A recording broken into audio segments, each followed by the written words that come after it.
As its shelves are stocked for holiday shopping, and yet it's warning the situation may not last. The chief executive said last month he expected inventory to run low by mid-December because of backups and recommended shopping early and shopping now.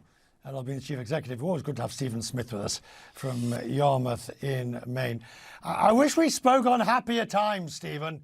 I really do.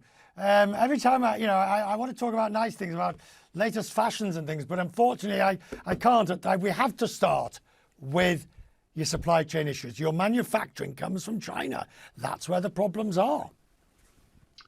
Yeah, nice to see you, Richard. It is always a pleasure to be with you. I know we talk about tough topics. For us specifically, we actually don't have a lot of things that come from China. We have a very global supply chain. But for sure, the supply chain challenges have been real. We've received over 600 containers since August. Typically, we would have received all of those before August, and we're currently tracking 300 that are in transit now, expecting to come in between now and mid-January. But indeed, the bottlenecks have opened up. A lot of our stuff comes in on the East Coast. Truck drivers are driving and products are moving. We're now sitting at about 70% of our products in-house, which is a good place to be. We're deeply appreciative. The customers shopped early in October and November because that has helped us sort of smooth out our inventory. But we're feeling like we're in an okay position right now with our product levels. In that case, if it's not so much the supply chain problem, now it's the Omicron problem, and it really hits you two ways, in the sense of your own employees, who I hope remain safe and sound and vaccinated, but at the same time shoppers and this continuing shift backwards and forwards between in-store and online. So how are you factoring in, whether it be Omicron or another variant, into this? Yeah, I mean, we've been doing this now for 20 months through COVID. So this new variant, honestly, it's too soon to tell what the impact is going to be to our employees, to our supply chain, to our customers. But we're experienced with this now. So we understand how to keep our employees safe, how to do social distancing, how to make sure that all of our employees are masked. We've had a great response with our employees through vaccinations, and we'll continue to do everything possible to make a safe shopping environment for employees and customers. And it's not new. This is a new variant.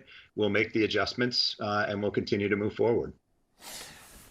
What are you seeing now in terms of what people are wanting?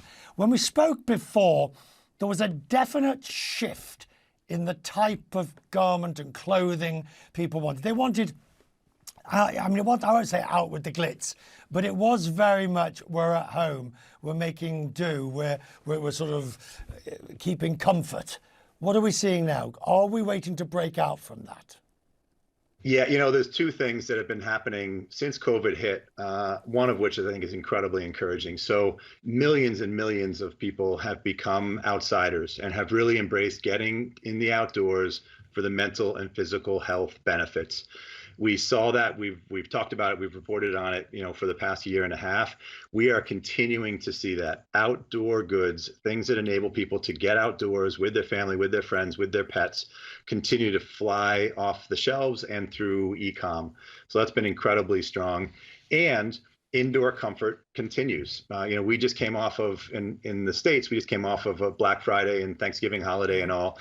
And we sold Wicked Good slippers a pair every 2 seconds for the entire 4-day time period of Black Friday through Cyber Monday. So we're continuing to see that split of people getting comfortable at home, working at home, and then people getting outdoors. It's too late in the afternoon for me to work out a pair every 2 seconds over a 48-hour period. I have no idea. I've no doubt that even as we speak, somebody is tweeting to @Richard Quest how many you sold. A pair every 2 seconds. Look, so what do you now need as we move forward into this next stage of whatever we are facing? What is it that LLB needs most, either from regulators, government, or consumers? I mean, from consumers, consumers have been unbelievably resilient through the entire COVID process, dealing with different delays, supply chain delays, delivery delays. That sort of grace and appreciation from customers has been amazing. We still need that through the holidays. Having customers shopping early, shopping with an alternate in mind. If a color or a style isn't available, to go ahead and make an adjustment. Back orders are your friend. So if we have a date for a back order date, it means the product is coming. We just can't exactly guarantee when it's going to be here. So back orders are a friend. And then I think, just remaining calm and getting outdoors, taking care of, physical and mental health is the most important thing for both customers and employees. 8,640. That's selling a pair every 2 seconds for the 3 days from Black Friday. You get the idea. And I'm sure it was a lot more than that, but we'll talk about that on another occasion. It's good to see you, sir. I much appreciate your time.